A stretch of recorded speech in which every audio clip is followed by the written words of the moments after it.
होगी, क्योंकि गर्भावस्था में उनका जो संक्रमक मतलब रोग प्रतिरोधक क्षमता है वो एकदम कम हो जाती है। जैसे हमारे जो HIV से पीड़ित लोग हैं वो बताएंगे कि जो रोग प्रतिरोधक क्षमता जिस वक्त कम होती है उस वक्त शरीर की क्या हालत होती है। कोई भी बीमारी, चाहे वो पानी के जरिए हो, खाने के जरिए हो, हवा के जरिए हो, हवा जो आप सांस लेते हैं वो अपना घर बना सकती है। कोई भी कीटाणु अंदर जाके अपना घर बना सकता है, बीमारी फैल सकती है अगर गर्भावस्था में। और गर्भावस्था में अगर मान लीजिए मलेरिया से ग्रसित, बुखार और कपकपी, और अगर गर्भवती है, ऐसा कोई केस आ जाए तो चाहे मैक्स अस्पताल आप लगा लो, चाहे अपोलो अस्पताल लगा लो, चाहे अमेरिका का कोई बड़े से बड़ा अस्पताल लगा लो, बड़े से बड़ा डॉक्टर बुला लो, कि समझ में नहीं आएगा क्या करें, क्योंकि कुछ भी उपाय काम नहीं करता। सिर्फ सिम्टोमेटिक ट्रीटमेंट, ये कि आप ऑक्सीजन लगा दो जिससे सांस चलती रहे। तो ये हालत है प्रतिरोधक क्षमता जब गर्भावस्था आती है। अब दूसरी हालत आप देखिए अनीमिया, जिसको कहते हैं खून की कमी। अब ये खून की कमी हमारे 80-90% महिलाओं में हमारे भारत के समाज में मिल जाएगी आपको, क्योंकि एक तो मांस और मीट खाने वाले नहीं हैं ज्यादातर लोग। दूसरा ये कि हर महीने एक मेंस्ट्रुअल साइकिल, एक कुदरती रूप से कुछ रक्तस्राव होता है। तीसरा ये कि जो सुबह मैं बात कर रहा था प्राथमिक स्वास्थ्य की, शुद्ध पीने का पानी, यदि शुद्ध पीने का पानी मिले तो आपका पेट क्यों खराब हो। तो दस्त, उल्टी, तो आपने जो कुछ खाया वो ऐसे निकल गया। तो 80-85% महिलाएं जो हैं वो हमारे देश में अनीमिक हैं, और ये न्यूट्रिशनल अनीमिया, ये खाने से पैदा होने वाला है। जो दूसरा अनीमिया है वो मध्य प्रदेश जैसी जगहों में, आदिवासी क्षेत्रों में होता है, उसको बोलते हैं सिकल सेल अनीमिया, कि वो जो लाल रक्त की कोशिकाएं हैं वो इस तरह की होती हैं, जैसे मेरे हथेली का शेप है, और वो ऐसे बहती हैं खून के धारा में। तो उनके यहाँ पे बिंदी की तरह हीमोग्लोबिन चिपका रहता है, और वो हीमोग्लोबिन जो है, वो जो रक्त कोशिकाएं जब फेफड़े में आती है तो वो ऑक्सीजन ले लेती हैं जो बाहर की हवा से जाती है, फिर वो वहां से चलती हैं तो दिमाग में जाएंगी, लिवर में जाएंगी, और जगह जाएंगी। सिकलिंग में क्या होता है, सिकल का मतलब है हंसिया, जैसे जो किसान लोग इस्तेमाल करते हैं अपना फसल काटने के लिए हंसिया। तो जो सेल है वो बजाय यूं सीधा रहने के यूं हो जाता है, तो जो बिंदी यहाँ चिपकी हुई है ये गिर जाती है। तो अब ये जो जा रहा है जहां भी सप्लाई करने, ब्रेन में गया, किडनी में गया, लिवर में गया, तो वहां खूब ऑक्सीजन नहीं पहुंचती है। जब ऑक्सीजन किसी भी भाग में नहीं पहुंचती है तो उस भाग में दर्द होता है, बहुत तगड़ा दर्द, चीखता है, बर्दाश्त के बाहर हो जाता है। ये यहाँ के जो आदिवासी क्षेत्र है उनमें है, और ये होता है एक पीढ़ी से दूसरी पीढ़ी तक, जेनेटिक है। और तीसरी चीज जो यहाँ पे है वो है मलेरिया। मलेरिया का जो कीटाणु है प्लाज्मोडियम फाल्सिपारम, वो खून में जब घुस जाता है, वो मच्छर के थ्रू, एक मच्छर ने एक का खून पिया, दूसरे के अंदर उसने अपना डंक डाला, तो वो वहां से उसने कीटाणु को वहां पहुंचा दिया। तो ये जो फाल्सिपारम होता है, ये लाल रक्त की जो कोशिकाएं होती हैं उनको खाता है। तो ये पकड़ता है, जब खून के अंदर पहुंच जाता है तो ये रक्त की कोशिकाओं को पकड़ता है, 2, 4, 5, 6 चिपक जाती है, फिर ये बहता है खून के साथ, क्योंकि दिल तो चल ही रहा है, धड़कता। जब आगे जाता है तो मान लो ब्रेन में पहुंचा, या आंख में पहुंचा, या कान की किसी पतली रक्त कोशिका में पहुंचा, या गुर्दे की किसी पतली रक्त कोशिका में पहुंचा, तो वहां फंस जाता है वो, क्योंकि इतने सारे वो मुंह में पकड़े हुए, तो वहां पे खून जाम हो जाता है, ट्रैफिक जाम, आगे खून जा नहीं पाता है, वो हिस्से तो मैंने देखा खुद अपनी आंखों से महिलाओं को जन्म दिया बच्चे को, ब्लीडिंग हुई, थोड़ी देर में खड़ा कोमा।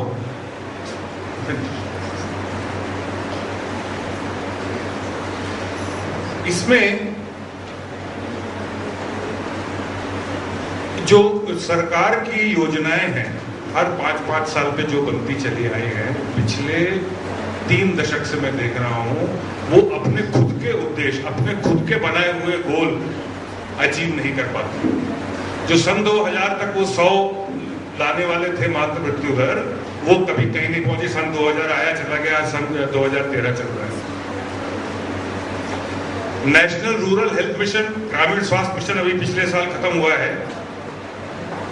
ये इसका भी उद्देश्य यही था सन 2000 के बाद कि मैं 2012 में जब ये खत्म होगा तो मातृ मृत्यु दर जो भारत की है वो 100 आ जाएगी। आसपास भी नहीं है, कुछ है ही नहीं। इसमें ऐसी परिस्थिति में सिर्फ भारत का जो संविधान है वही एक ऐसी लिखित गारंटी है, बाकी सब कागज का टुकड़ा है। जितनी योजनाएं हैं सब कागज पे हैं, सब कागजी हैं, अलावा भारत के संविधान के, जिसको कि लेके आप कोर्ट में जा सकते हो, कह सकते हो कि साहब ये राइट टू लाइफ इन मर गई। मध्य प्रदेश ने अभी ये निकाली है, देखिए ये किताब है, इसमें जो हमारे वकील दोस्त हैं वो पाएंगे कि जो जजमेंट, जो केसेस फाइल किए हैं उनके जजमेंट्स हैं, और इसमें मध्य प्रदेश हाई कोर्ट ने माना है कि मातृ मृत्यु दर आर्टिकल 21 का हनन है। मध्य वो कहने, इसमें कहा है कि मैं मध्य प्रदेश की सरकार को ये याद दिलाना चाहता हूं और उनको डायरेक्शन दिए कि आपने जो कुछ तय किया था, आपने कहा पैसे नहीं है, पैसे भी मिले आपको, आपका सब कुछ आया, और फिर भी मातृ मृत्यु दर नहीं हुई पूरी जहां पे आप पहुंचना चाहे। आप अपने गोल ही नहीं आपने अचीव किए। तो ये जो है, इस तरह के इंटरवेंशन जरूरी है।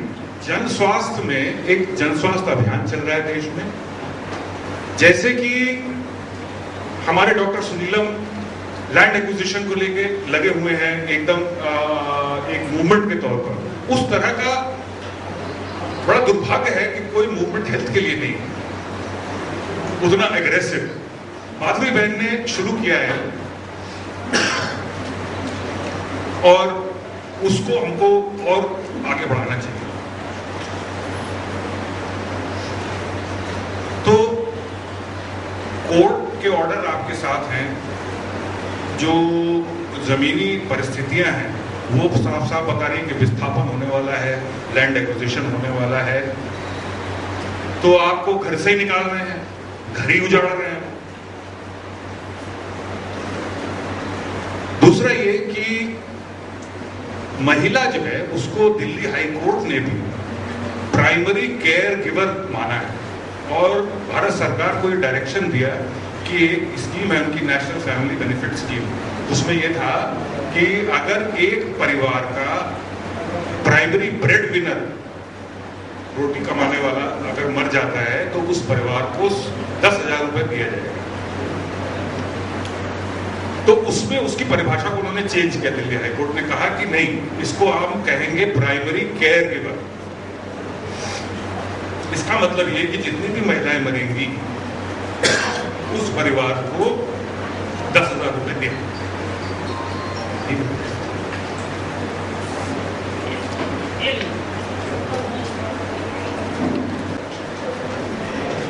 $1 मिलियन हुआ 10 लाख, तो उसको 25 से गुणा करिए तो कितना हो जाएगा?